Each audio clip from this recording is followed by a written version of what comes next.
യേശു കർത്താവിലും അവിടുത്തെ വത്സല മാതാവിലും സ്നേഹമുള്ളവരെ, ഇന്ന് ദുഃഖവെള്ളിയാഴ്ച.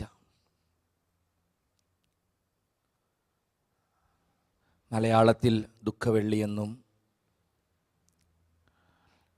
ഇംഗ്ലീഷിൽ നല്ല വെള്ളിയെന്നും ലത്തീനിൽ വിശുദ്ധ വെള്ളിയെന്നുമൊക്കെ അറിയപ്പെടുന്ന മനുഷ്യരക്ഷയുടെ ചരിത്രത്തിലെ ഏറ്റവും പ്രധാനപ്പെട്ട ദിവസം. മലയാളത്തിൽ നമ്മൾ അതിനെ ദുഃഖവെള്ളി എന്ന് വിളിക്കുമ്പോൾ ഇംഗ്ലീഷിൽ അത് ഗുഡ് ഫ്രൈഡേ ആണ്, നല്ല വെള്ളി. ലത്തീനിൽ സാങ്ക്തുസ്, വിശുദ്ധ വെള്ളി. ഇന്നാണ് മനുഷ്യരക്ഷയ്ക്ക് വേണ്ടി അവതരിച്ചവൻ വിശുദ്ധ കുരിശിൽ മൂന്നാണിയിൽ പെടഞ്ഞു മരിച്ചത്. എന്താണ് അവൻ്റെ കുരിശ് മരണത്തിൻ്റെ ലക്ഷ്യമെന്നും ആ കുരിശ് മരണം അവന് രക്ഷാകരമാക്കിയത് എങ്ങനെയാണെന്നുമൊക്കെ കഴിഞ്ഞ ദിവസങ്ങളിൽ നമ്മൾ കണ്ടു. കർത്താവിൻ്റെ കുരിശു മരണത്തെ ധ്യാനിക്കുമ്പോൾ അവനെ പീഡനങ്ങൾക്ക് ഏൽപ്പിച്ചു കൊടുത്തവരെ പഴിക്കാനും എൻ്റെ ജീവിതത്തെ, എൻ്റെ ഭാഗത്തെ ന്യായീകരിക്കാനും സ്വാഭാവികമായ ഒരു പ്രവണത എന്നിലുണ്ടാകാറുണ്ട്. പൗലോസ് അപ്പസ്തോലൻ്റെ മനോഭാവം പാപികളിൽ ഒന്നാമനാണ് ഞാൻ എന്ന ചിന്ത ചിലപ്പോഴെങ്കിലും കൈമോശം വരാറുണ്ട് എന്ന സത്യം അംഗീകരിക്കപ്പെടണം. എൻ്റെ കർത്താവിൻ്റെ കുരിശുമരണത്തിന് ഉത്തരവാദികളായവർ യേശുക്രിസ്തുവിനെ മരണത്തിന് ഏൽപ്പിച്ചു കൊടുത്തവർ വളരെ ക്രൂരന്മാരാണെന്നും അവരുടെ ജീവിതമാണ്, അവരുടെ ധാർഷ്ട്യമാണ്, അവരുടെ സ്നേഹശൂന്യതയാണ്, അവരുടെ നന്ദിയില്ലായ്മയാണ് മനുഷ്യപുത്രനെ ഇപ്രകാരം ഭയാനകമായ പീഡനങ്ങൾക്ക് ഇരയാക്കിയതെന്നുമൊക്കെ ധ്യാനിച്ച് ചിന്തിച്ച് ഞാൻ പലപ്പോഴും രക്ഷപ്പെടും. കർത്താവിൻ്റെ കുരിശിനോടുള്ള എൻ്റെ അനുഭാവം, അവൻ്റെ പീഡാസഹനത്തോടുള്ള എൻ്റെ സഹതാപം ഒരു കുരിശിൻ്റെ വഴിയിലും ഒരു പരിഹാര പ്രദക്ഷിണത്തിലും ഒരു ഉപവാസത്തിലും ഞാൻ അവസാനിപ്പിക്കും. അതിനപ്പുറത്ത് അവൻ്റെ പീഡാനുഭവത്തിലും കുരിശുമരണത്തിലുമുള്ള എൻ്റെ പങ്കെന്തെന്ന് ചിന്തിക്കാൻ ഇന്ന് ആത്മാവ് നമ്മെ പ്രേരിപ്പിക്കട്ടെ. ക്രൂശിതനായവനോട് സഹതാപം പ്രകടിപ്പിക്കുകയല്ല, വിശുദ്ധ കുരിശിൽ കഠോരമായി പീഡിപ്പിക്കപ്പെട്ടവനോട് അനുകമ്പ കാണിക്കുകയല്ല, അവനെ അതിലേക്ക് കൊണ്ടുപോയവരോടുള്ള അരിശം തീർക്കുകയല്ല ഇന്ന് ഞാൻ ചെയ്യേണ്ടത്. അവൻ്റെ കുരിശു മരണത്തിലും പീഡാനുഭവത്തിലും എൻ്റെ പങ്കെന്തെന്ന് കണ്ടെത്തുകയും അതിനെ ഓർത്ത് ഒരു തുള്ളി കണ്ണീർ അവൻ്റെ കുരിശിൻ്റെ മുമ്പിൽ ചിന്തുകയും ചെയ്യുകയാണ് ഇന്ന് എനിക്ക് കരണീയമായിട്ടുള്ളത്. ആരാണ് കർത്താവിനെ വേദനിപ്പിച്ചത്? പ്രസിദ്ധമായ ഒരു ഇംഗ്ലീഷ് പാട്ടുണ്ട്. 70കളിൽ ലോകം മുഴുവനും ആഞ്ഞടിച്ച വളരെ പ്രശസ്തമായൊരു ഗാനം, അതിൻ്റെ ആദ്യത്തെ ഈരടികളെ എനിക്ക് ഓർമ്മയുള്ളൂ. അതിങ്ങനെയാണ്: Were you there when my Lord was crucified? എൻ്റെ കർത്താവിനെ അവർ ക്രൂശിച്ചപ്പോൾ നിങ്ങൾ അവിടെ ഉണ്ടായിരുന്നോ? അതാണ് ചോദ്യം. Were you there when my Lord was crucified? എൻ്റെ കർത്താവിനെ അവർ ക്രൂശിച്ചപ്പോൾ നിങ്ങൾ അവിടെ ഉണ്ടായിരുന്നോ? നിങ്ങൾ എവിടെ പോയി കിടക്കുകയായിരുന്നു? ഈ ചോദ്യം ഇന്നും വളരെ പ്രസക്തമാണ്.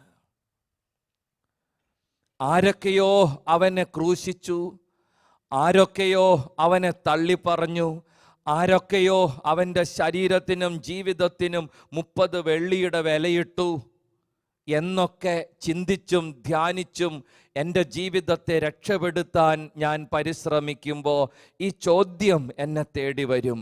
Where you there when my Lord was crucified? എൻ്റെ കർത്താവിനെ വിശുദ്ധ കുരിശിൽ അവർ ആണി അടിച്ച് കൊന്നപ്പോൾ നീ എവിടെ പോയി കിടക്കുകയായിരുന്നു? നമ്മൾ ചിന്തിക്കണം പ്രിയപ്പെട്ടവരെ. കർത്താവിൻ്റെ കുരിശ് മരണത്തിൽ എനിക്ക് എന്തെങ്കിലും പങ്കുണ്ടോ? സത്യത്തിൽ അവൻ ഇന്നും ക്രൂശിക്കപ്പെടുക, അവൻ ഇന്നും ഒറ്റിക്കൊടുക്കപ്പെടുക, അവൻ ഇന്നും തള്ളിപ്പറയപ്പെടുക. അതുകൊണ്ടാണല്ലോ പാട്ടെഴുതിയ ആൾ അങ്ങനെ എഴുതിയത്, ഭൂലോകം പോലും കാലടിയിൽ വെച്ചാലും ഒറ്റിക്കൊടുപ്പിക്കല്ലേ, പൂങ്കോഴി കൂവും മുമ്പ് ഒരു വട്ടം പോലും തള്ളിപ്പറയിക്കല്ലേ. പൂവങ്കോഴീനെ കുറിച്ച് അങ്ങനെ ഞാൻ കഥ കേട്ടിട്ടുണ്ട്. പണ്ടൊക്കെ കോഴി വളരെ ഡീസൻ്റ് ആയിരുന്നെന്നാണ് പറയണേ. ദുഃഖവെള്ളിയാഴ്ച തമാശ പറയണത് ഔചിത്യമല്ല, എന്നാലും പറയാം. കോഴി പണ്ടൊക്കെ കൃത്യമായിട്ടാണ് അത്രേ കൂവിക്കൊണ്ടിരുന്നത്, ഒരു കുഴപ്പം അതിനുണ്ടായിരുന്നില്ല. പണ്ട് കാർന്നോമാർ യാമം കണക്കാക്കിയത്, സമയം അറിഞ്ഞത് കോഴിയുടെ കൂവൽ കേട്ടിട്ടാ. പിന്നീട് അങ്ങോട്ട് ഒരു മര്യാദയില്ലാത്ത കൂവലായി കോഴിയുടെ. കൗതുകമുള്ള ആൾ അതിനോട് ചോദിച്ചു, നീ എന്താ കോഴി ഇപ്പോൾ ഇങ്ങനെയൊക്കെ ചെയ്യണേ? നിനക്ക് സമയമൊന്നും ഒരു നിശ്ചയമില്ലല്ലോ, തോന്നുമ്പോഴൊക്കെയാണല്ലോ നീ കൂവണേ. കോഴി പറഞ്ഞു, ചേട്ടാ, ദൈവം എന്നെ സൃഷ്ടിച്ചു വിട്ടപ്പോൾ കൃത്യമായിട്ട് വാച്ച് കെട്ടിയാ വിട്ടെ. സമയവും പറഞ്ഞു തന്നു, ഇന്ന സമയത്തൊക്കെ കൂവിക്കോളണം. എൻ്റെ മക്കൾക്കുള്ള സമയം നിഷ്ഠ നിന്നെയാണ് ഞാൻ ഏൽപ്പിക്കണത്. ഒരു ദിവസം ദൈവം എന്നെ വിളിച്ചു പറഞ്ഞു, നീ പീലാത്തോസിൻ്റെ അരമനയുടെ പരിസരത്ത് എവിടെയെങ്കിലും ഉണ്ടാവണം, ഒരുത്തൻ എന്നെ തള്ളും. അവനോട് ഞാൻ പറഞ്ഞിട്ടുണ്ട്, നീ കൂവണേക്കും മുമ്പാ തള്ളുകയെന്ന്. അതുകൊണ്ട് അവൻ തള്ളിക്കഴിയുമ്പോൾ ഒന്ന് കൂവിയേക്കണം. അവൻ തള്ളും, നോക്കിയിരുന്നോളണം. കോഴി പറഞ്ഞു, ഞാൻ വളരെ കൃത്യനിഷ്ഠയോടെ പോയി പീലാത്തോസിൻ്റെ അരമനയുടെ മതിലേ കയറിയിരുന്നു. ഞാൻ നോക്കി, എനിക്ക് മനസ്സിലായി അവൻ തന്നെയാ പത്രോസ് തള്ളാൻ പോണേന്ന്. അവൻ്റെ ചട്ടവട്ടങ്ങളൊക്കെ കണ്ടപ്പോൾ പെട്ടെന്ന് പിടികിട്ടി. ഞാൻ നോക്കിയിരുന്നു അവൻ എപ്പോഴാ തള്ളണേന്ന്. പിന്നാലെ ഞാൻ ഉണ്ടായിരുന്നു അവൻ്റെ. ആദ്യം അവൻ ഒരു പെണ്ണിൻ്റെ അടുത്താണ് തട്ടിയത്, എനിക്കറിയില്ല എന്ന്. ദൈവം പറഞ്ഞത് ഞാൻ ഓർത്തു. ഞാൻ അലറിക്കൂവി, സൂപ്പർ ഒരു കൂവൽ ഞാൻ കൂവി. ഞാനൊന്ന് മങ്ങിപ്പോയി, ഉറക്കം വരുന്നു, പാച്ച പാതിരിയ. ഒന്ന് ഉറക്കം തൂങ്ങി കണ്ണ് ഉറക്കുമ്പോണ്ട് ദേ അവൻ അടുത്ത തള്ളണ്. ചുറ്റുവട്ടത്ത് തീ കാഞ്ഞുകൊണ്ടിരിക്കുന്നവരുടെ അടുത്ത് അവൻ പറയണേ. അവൻ പറഞ്ഞു, എനിക്കറിയ പോലും ഇല്ല എന്ന്. അവൻ എൻ്റെ ദൈവത്തെ തള്ളണ കേട്ടപ്പോൾ ദൈവം എന്നോട് പറഞ്ഞത് ഞാൻ ഓർത്തു, ഞാൻ കൂവി. വീണ്ടും ഒന്ന് മയങ്ങിപ്പോയി. കണ്ണ് തുറന്നപ്പോൾ ഉണ്ട് ദേ മൂന്നാമത്തെ തള്ളല്. അപ്പോഴും എനിക്ക് സഹിച്ചില്ല, ഞാൻ അലറിക്കൂവി. ഇപ്പം എന്താ കുഴപ്പമെന്ന് അറിയോ? രാത്രി എപ്പോഴൊക്കെ ഞാൻ കണ്ണു തുറക്കണോ അപ്പോഴൊക്കെ ഓരോരുത്തരിങ്ങനെ തള്ളിക്കൊണ്ടിരിക്കുക. എപ്പം ഞാൻ കണ്ണ് തുറന്ന് നോക്കണോ അപ്പോഴൊക്കെ എൻ്റെ ദൈവത്തെ ഓരോരുത്തർ തള്ളി പറയുക. എനിക്ക് രാത്രി ഉറങ്ങാനേ പറ്റണില്ല. അതുകൊണ്ടാ ചങ്ങാതി തോന്നുമ്പോഴൊക്കെ കൂവണേ. കോഴി പറഞ്ഞതാ. കോഴിക്ക് ഇപ്പോൾ ഇരിക്കപ്പൊറുതിയില്ലെന്നാ പറയണേ. നമ്മുടെ ജീവിതത്തിൽ നമ്മൾ എപ്പോഴും കർത്താവിനെ തള്ളി പറയുക. നിസ്സാര കാര്യത്തിന് സ്വാർത്ഥതയ്ക്ക് 30 വെള്ളിയുടെ വിലയിട്ട് ഗുരുവിനെ, ക്രിസ്തുവിനെ ഒറ്റിക്കൊടുക്കുക. നമ്മൾ ഓരോരുത്തരും ആത്മശോധന ചെയ്യണം. എൻ്റെ കർത്താവിൻ്റെ കുരിശ് മരണം നടക്കുമ്പോൾ സത്യമായിട്ടും ഞാൻ അവിടെ തന്നെ ഉണ്ടായിരുന്നു, അവനെ ക്രൂശിക്കാൻ, അവനെ ഒറ്റിക്കൊടുക്കാൻ, അവനെ തള്ളിപ്പറയാൻ.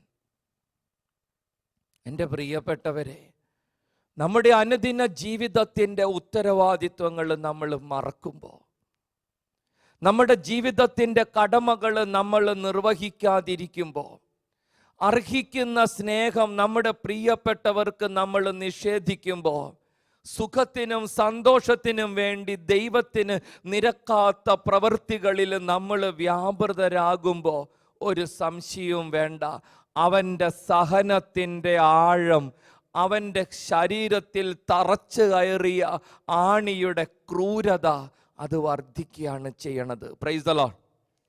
Hallelujah, hallelujah. ഓർക്കണം, യൂദാസ് പറഞ്ഞു, എൻ്റെ ഗുരുവിനെ ഞാൻ ജീവിതത്തിൽ ഒരു പ്രാവശ്യം മാത്രമേ ഒറ്റിക്കൊടുത്തിട്ടുള്ളൂ. എൻ്റെ ഗുരുവിനെ ഞാൻ ജീവിതത്തിൽ ഒരേ ഒരു പ്രാവശ്യം മാത്രമേ ഒറ്റിക്കൊടുത്തിട്ടുള്ളൂ. പക്ഷേ അവനോട് വല്ലാത്ത പ്രണയമുണ്ടെന്ന് പറയുന്ന ഇവരോരോരുത്തരും 1000 വട്ടം അവനെ ഒറ്റിക്കൊടുക്കുന്നവരാ. Roger Dixon Jesus on trial എന്ന നോവലിൽ അങ്ങനെയാ എഴുതി വയ്ക്കുക. കോടതി മുറിയിലൊരു വിചാരണ നടക്കണു. യൂദാസിനെ ന്യായാധിപൻ ചോദ്യം ചെയ്യണു. കോടതി മുറിയിലുള്ളവരൊക്കെ അവനോട് യാതൊരു അനുകമ്പയും കാണിക്കരുതെന്ന് ആക്രോശിക്കണു. അവൻ്റെ ശരീരം തൂക്കിക്കൊല്ലണത് കാണാൻ അവര് കണ്ണ് തുറിപ്പിച്ചിരിക്കുക. അവരുടെ മുമ്പിൽ ഇരുന്ന് യൂദാസ് പറഞ്ഞു, ഞാൻ എൻ്റെ ഗുരുവിനെ ഒരേ ഒരു പ്രാവശ്യം മാത്രമേ ഒറ്റിക്കൊടുത്തിട്ടുള്ളൂ. പക്ഷേ എൻ്റെ മരണം കാണാൻ കാത്തിരിക്കുന്ന ഈ ജനം എൻ്റെ ഗുരുവിനെ ഒരു വട്ടമല്ല 1000 വട്ടം ഒറ്റിക്കൊടുക്കുന്നുണ്ട്.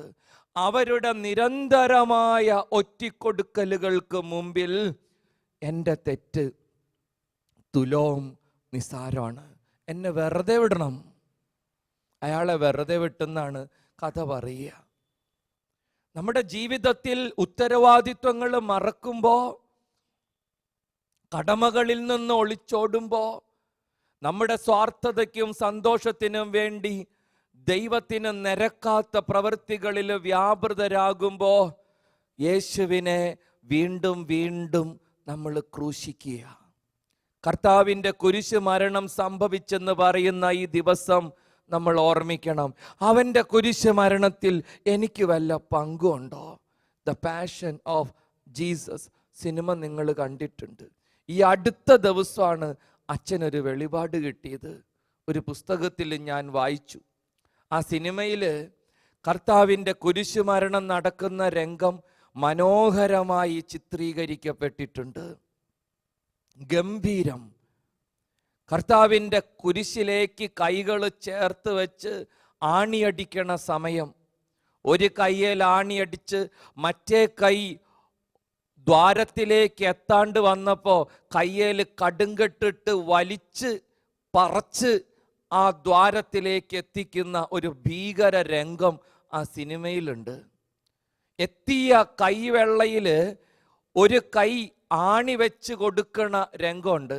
അപ്പോഴാണ് ഒരു പട്ടാളക്കാരൻ്റെ ചുറ്റിക ആ ആണിയുടെ തലയ്ക്കൽ ആഞ്ഞു വന്ന് വീഴണത്. മനോഹരമായി മെൽ ഗിബ്സൺ ഈ രംഗം ചിത്രീകരിച്ചിട്ടുണ്ട്.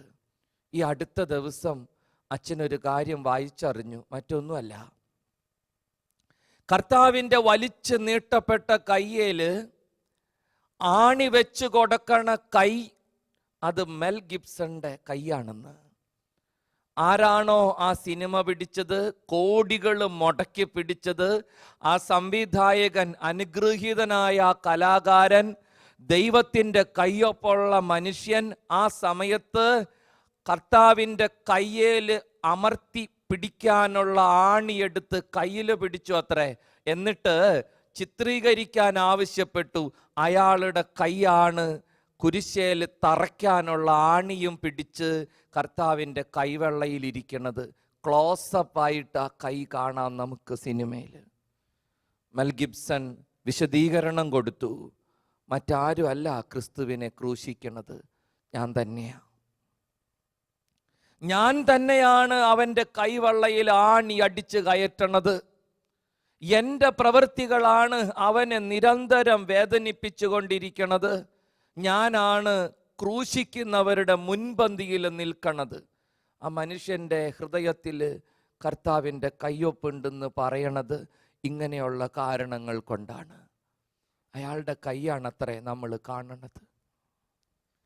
എൻ്റെ കർത്താവിനെ ക്രൂശിക്കുന്നതിൽ, അവനെ തള്ളിപ്പറയുന്നതിൽ, അവനെ ഒറ്റിക്കൊടുക്കുന്നതിൽ ഞാൻ എന്നും മുൻപന്തിയിലാണ്.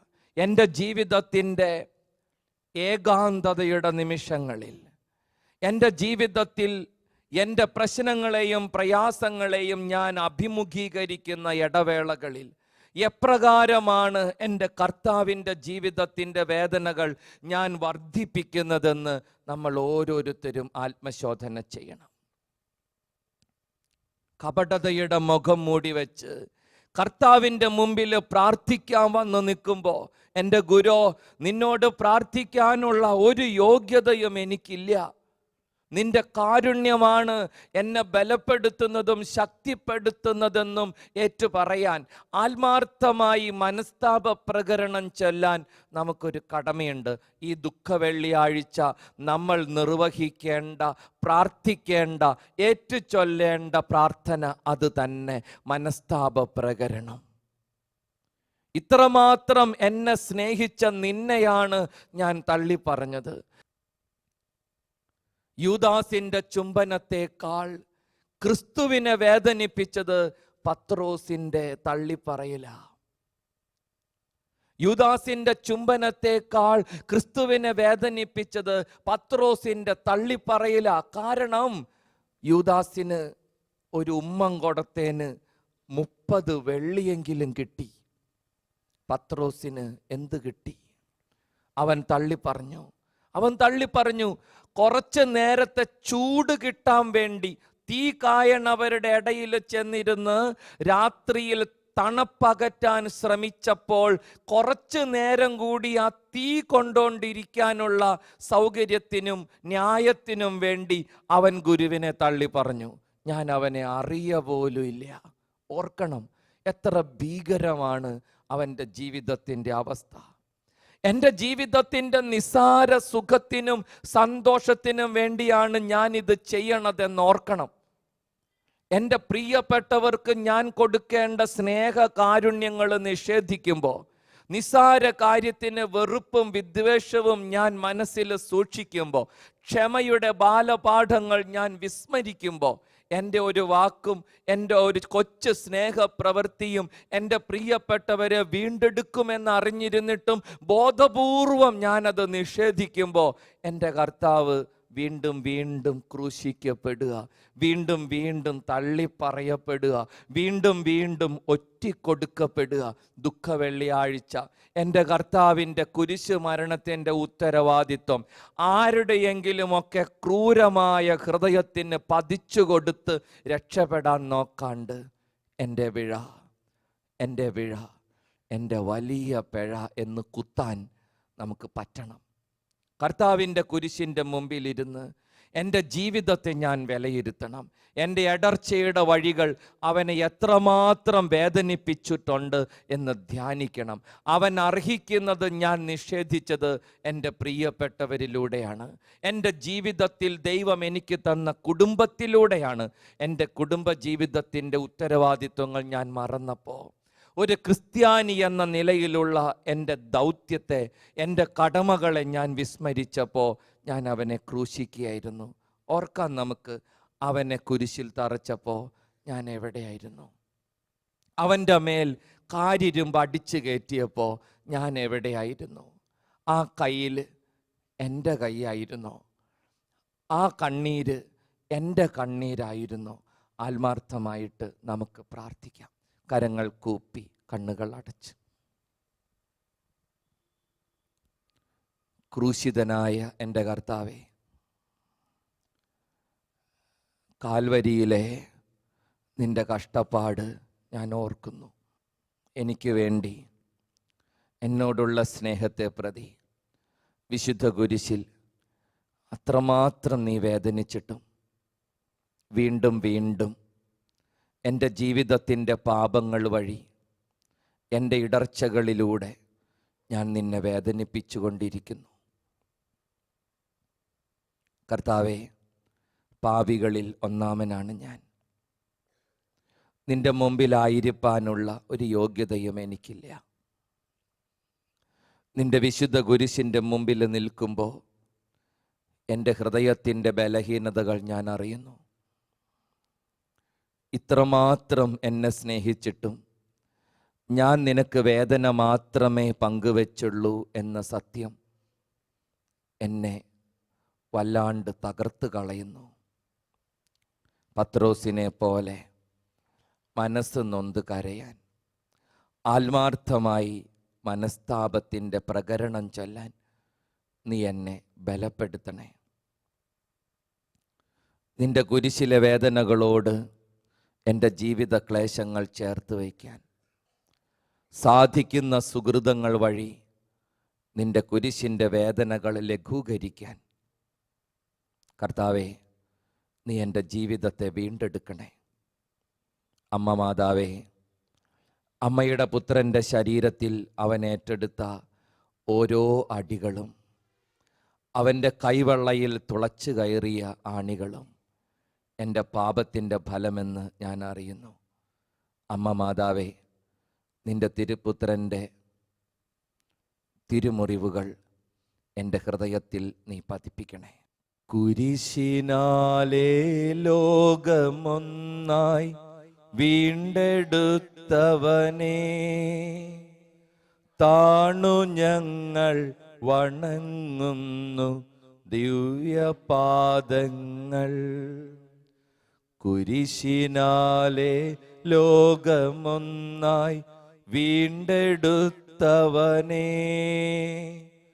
താണു ഞങ്ങൾ വണങ്ങുന്നു ദിവ്യപാദങ്ങൾ.